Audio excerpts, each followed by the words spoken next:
Assalamualaikum warahmatullahi wabarakatuh. Halo semua, apa kabar? Semoga kita dalam keadaan sehat ya.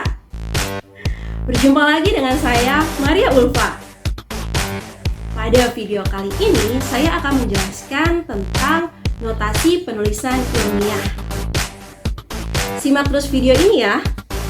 Materi notasi penulisan ilmiah yang akan saya bahas kali ini adalah daftar pustaka.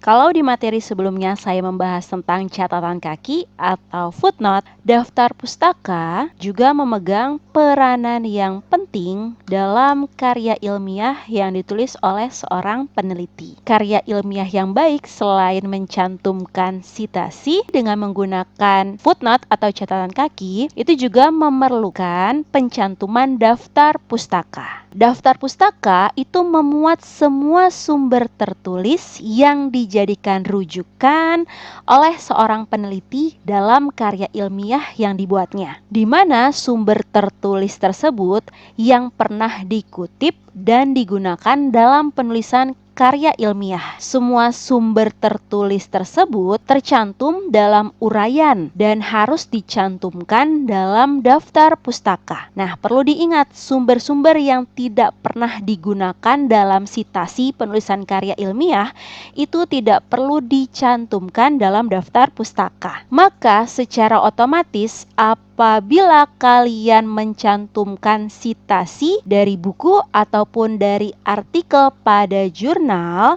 yang ada di footnote atau catatan kaki kalian, itu juga harus dicantumkan dalam daftar pustaka. Yang pertama akan saya bahas adalah penulisan daftar pustaka yang rujukannya itu dari buku. Rumusnya adalah nama penulis buku lengkap tanpa gelar dengan nama penulis pertama di balik penulisannya. Dalam kurung tahun terbit buku, balas kurung titik judul buku menggunakan huruf miring titik kota terbit buku titik 2 penerbit buku. Kita langsung masuk ke dalam contoh. Tadi saya sebutkan di awal bahwasanya kalau kalian menuliskan sitasi berupa footnote atau catatan kaki, maka dari footnote dan catatan kaki tersebut yang akan dibuatkan daftar pustakanya. Nah, contoh pada catatan kaki atau footnote kalian, misalnya yang pertama itu menggunakan sumber rujukan buku seperti yang ada pada layar. Nah, bagaimana cara membuatkan footnote-nya? Nah, caranya sangat mudah. Kita bisa mengetahui bahwa buku yang digunakan sebagai sumber referensi itu ditulis oleh satu orang, yakni Maria Ulfa. Maka cara penulisan nama di daftar pustaka perlu diingat, nama penulis itu di balik penulisannya. Maksudnya di balik itu seperti apa? Ini kan ada satu nama dengan dua kata. Maka kata terakhir pada nama tersebut, yakni kata kedua pada nama Maria Ulfa, itu diletakkan di awal menjadi Ulfa, Maria, titik 2020, judul buku Dysarthria Gangguan Berbicara, kota terbit Bengkulu dan penerbitnya El Markazi. Oke, untuk mempermudah kembali, saya akan memberikan contoh selanjutnya. Contoh ini penulis mengutip dari buku yang ditulis oleh Nimade Ratnaningsih. Penulisnya satu orang, tapi namanya ada 3 kata. Maka footnote-nya menjadi Ratnaningsih, Nimade. Nah, jadi pada daftar pustaka, kata terakhir pada nama si penulis itu diletakkan di awal. Urutannya diubah jadi urutan pertama. Lalu, nama pertama, nama pada kata pertama, kedua dan seterusnya itu ditulis tidak diubah urutannya. Jadi hanya kata pada nama terakhirnya dipindahkan ke depan saja. Oke, Ratnaningsih, Nimade, tahun 2021, judul buku Pembelajaran Bahasa Inggris untuk Anak-anak abad ke-21, Depok, Raja Grafindo, Persada. Kita lanjut lagi, pada sitasi berikutnya, seorang peneliti membuat kutipan dari buku Aslinda dan Leni Syaf Yahya. Nah, berarti buku ini ditulis oleh 2 orang. Nah, perlu diingat ya, yang diubah cara penulisannya atau yang dibalik itu hanya nama orang pertama. Dan bagaimana kalau nama orang pertamanya itu hanya terdiri dari satu kata? Cara membaliknya seperti apa? Nah, tentunya saja urutannya tidak kita ubah ya, jadi Adnilsa. Nah, tentu saja tidak, tapi tetap kita tulis Aslinda dan Leni Syaf Yahya. Hanya nama orang pertama saja yang dibalik penulisannya. Nama orang kedua itu tidak dibalik, orang ketiga tidak dibalik, dan seterusnya juga tidak dibalik. Tapi kalau nama penulisnya hanya ada satu kata bagaimana? Ya berarti tidak perlu kita balik. Itu contoh ketiga. Pada citasi keempat, buku yang dijadikan sebagai sumber referensi itu ada 3 orang penulis dalam satu buku. Maka daftar pustakanya tepat sekali, Muhammad, Mehmet, Ahmad Sofyan Hanif, dan Aridatul Hakiyah. Jadi hanya nama orang pertama saja yang dibalik penulisannya. Apabila penulis pada sebuah buku tersebut itu masih terdiri dari 3 orang, maka ditulis semua nama penulisnya dan hanya nama orang pertama saja yang dibalik penulisannya. Contoh yang kelima, penulisnya berarti dapat kita ketahui ini lebih dari 3 orang, maka cara menulis daftar pustakanya menjadi Wahjono, Sentot, Iman. Tepat sekali.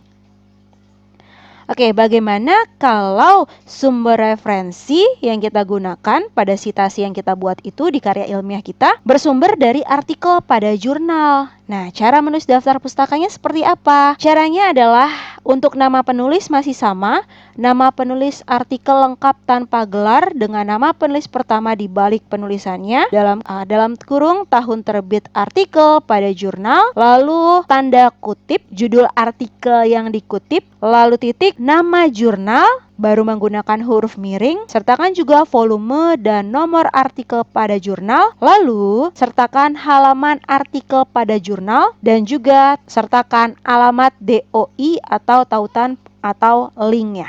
Contohnya seperti ini. Maka apabila footnote ke-6 ini dijadikan daftar pustaka menjadi Eliana, Neneng. Tepat sekali.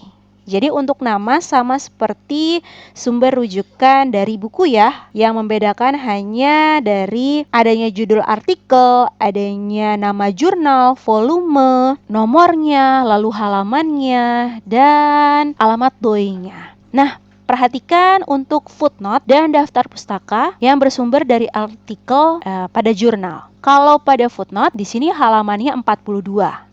Nah, berarti artikel yang dikutip oleh peneliti itu yang dikutip adalah hanya halaman 42-nya saja. Sedangkan kalau pada daftar pustaka itu kita mencantumkan halamannya adalah halaman dari awal artikel ini sampai dengan akhir artikel, yakni dari halaman 39 sampai dengan 55. Ini daftar pustaka yang bersumber pada artikel dari jurnal. Nah, bagaimana kalau kita mencantumkan referensi itu dari undang-undang? Maka rumusnya adalah Undang-Undang Republik Indonesia nomor berapa, tahun berapa, dan tentang apa. Kalau di footnote, misalnya kita mengutip Undang-Undang Republik Indonesia nomor 20 tahun 2003 tentang Sistem Pendidikan Nasional di pasal 1 ayat 1. Maka nanti di daftar pustakanya kita cukup menuliskan Undang-Undang Republik Indonesia nomor 20 tahun 2003 tentang Sistem Pendidikan Nasional. Untuk pasal dan ayatnya tidak perlu dicantumkan. Baik, saya sudah memberikan 7 contoh tentang penulisan daftar pustaka.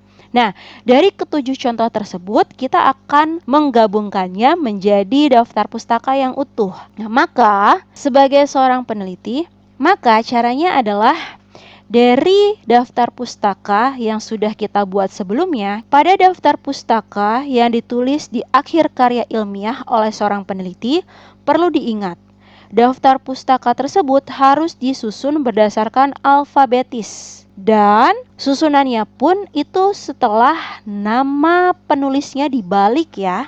Jadi seringkali ada kekeliruan bahwasanya penyusunan secara alfabetis ini disusun dari nama yang belum dibalik. Nah, padahal seharusnya itu ketika nama penulisnya itu sudah dibalik. Nah, ketika nama-nama tersebut sudah dibalik, maka baru diurutkan berdasarkan alfabetis. Nah, seperti ini berarti ada 7 contoh yang tadi saya sudah sampaikan. 1, 2, 3, 4, 5, 6, 7. diurutkan berdasarkan alfabetis. Nah, lalu jarak antar spasi pada daftar pustaka ini adalah 1 spasi. Dan apabila penulisan daftar pustaka itu lebih dari 1 baris, maka baris kedua dan seterusnya, contohnya seperti di daftar pustaka nomor 2 ini, maka baris kedua dan seterusnya itu menjorok ke dalam. Saya punya satu contoh untuk teman-teman agar teman-teman tidak keliru ya dalam menulis nama penulis di daftar pustaka. Contohnya, seorang peneliti mengutip dari sebuah buku dan buku tersebut ditulis oleh satu orang dengan nama penulisnya itu adalah 1, 2, 3, 4, 5, 6, 7, 8, 9, 10. Nama penulis dalam sebuah buku yang kita kutip adalah 1, 2, 3, 4, 5, 6, 7, 8, 9, 10. Satu orang, tapi namanya itu 10 kata. Oke, di mana buku yang ia tulis itu berjudul buku. Tahun terbitnya itu adalah tahun 2021. Kota terbit yang ditulis oleh penulis tersebut adalah Jakarta. Penerbitnya itu adalah Iman contohnya ya. Ini hanya contoh saja. Nah, bagaimana kita menuliskan daftar pustaka untuk data buku ini? Nah, maka daftar pustakanya adalah tepat sekali 10,123456789 yang diubah urutannya hanyalah nama akhir si penulis diubah urutannya jadi pertama, oke? Dan nama pertama tadi sampai dengan nama sebelum nama terakhir tersebut itu sama sekali tidak diubah urutannya. Cantumkan juga tahun terbitnya 2021, judul bukunya adalah buku, diterbitkan di Jakarta, penerbitnya adalah Iman.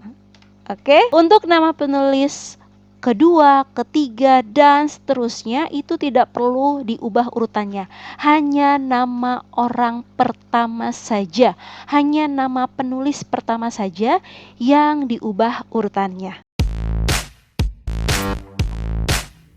Terima kasih telah menonton video ini. Semoga yang saya sampaikan dapat bermanfaat ya. Wassalamualaikum warahmatullahi wabarakatuh.